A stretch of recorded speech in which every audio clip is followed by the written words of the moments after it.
You're watching South Asia Newsline and here are the top stories we are tracking for you on Tuesday, the 22nd of October. India's PM Modi in Russia for BRICS summit meets President Putin.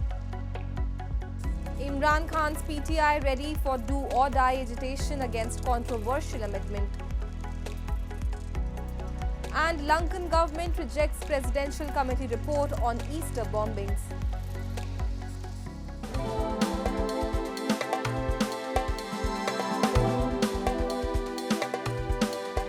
And now for all the details, Indian Prime Minister Narendra Modi on Tuesday arrived in Russia's Kazan to participate in the 16th BRICS summit hosted by Moscow.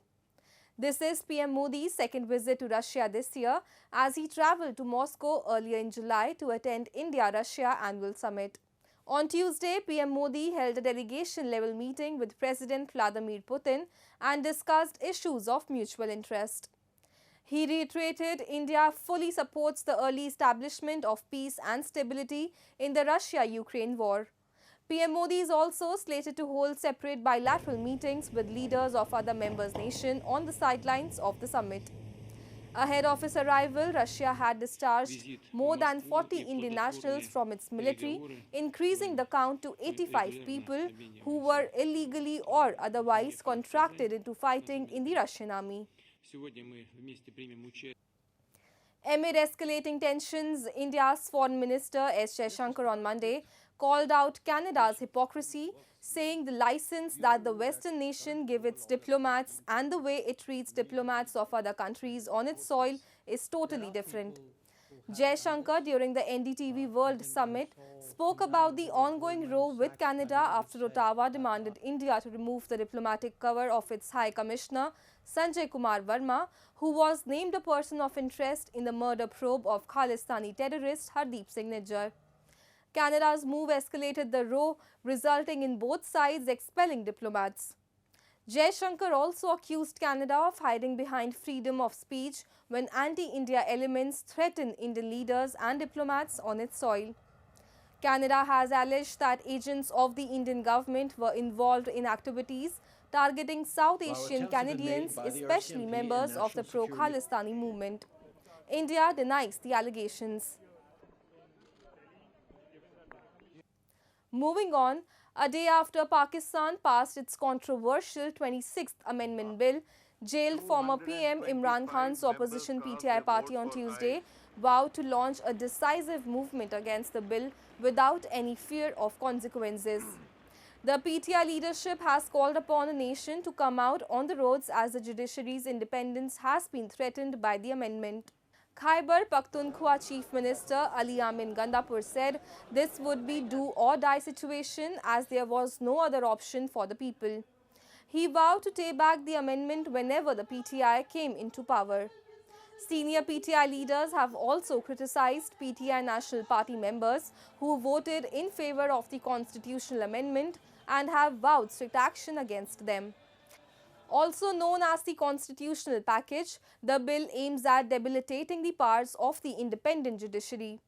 The constitutional amendment was passed with a two-thirds majority.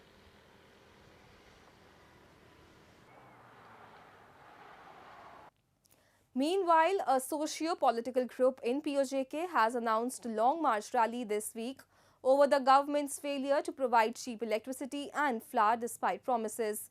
A report.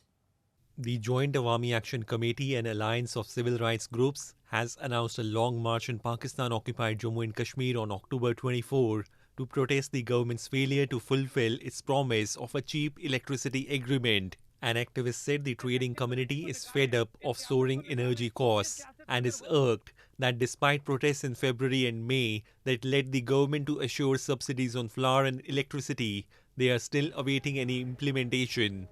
ये लोग वैसे नहीं एहतजाज कर रहे क्योंकि ये हुकूमत की तरफ से बार बार कहा जा रहा है जनाब कि हमने इनके मुतालबात पूरे कर दिए हैं। अब मीडिया के सामने है कि 3 नोटिफिकेशन जारी हुए, 2 पे जुज़वी काम हुआ, अशराफिया की बरात पे तो काम ही कुछ ना हुआ। इसी तरह जब बिजली को ये डिस्कस करते हैं तो बिजली 5 kVA से ऊपर जो हमारा कमर्शियल टैरिफ है वो पुराने रेट पे आ रहे हैं। इसी तरह अब आटे को जब हम लेके चलेंगे तो आटे का जो मेयार है वो इन्होंने गिरा दिया, आटे की एलोकेशन उन्होंने कम कर दी। इसी तरह जो बाकी चार्टर ऑफ डिमांड इन्होंने तस्लीम किया था 5 फरवरी को हमारे साथ, जो एक सर्विसेज का नोटिफिकेशन जारी हुआ था, उनमें से किसी पे भी अमल दरामद नहीं हुआ। The Joint Awami Action Committee has called for an end to the exploitation of POJK's resources by Pakistan, alleging mismanagement and appropriation that has negatively impacted the local population. And people across Bangladesh have lamented they are unable to meet their daily needs due to soaring inflation and the new government's failure to control prices. A report. Locals in Bangladesh say they are increasingly unable to meet their daily needs as rising inflation raises the prices of daily necessities to record highs. Owner of an auto spare parts shop, Laik Zaman, has had to take on a part-time job as an Uber driver with a rental car to supplement his income. He says he is struggling on every step to meet the needs of his family. ইয়ার সাথে আমি জড়িত দুইটা ব্যবসা, একটা হচ্ছে ব্যবসা, একটা হচ্ছে রাইড শেয়ারিং।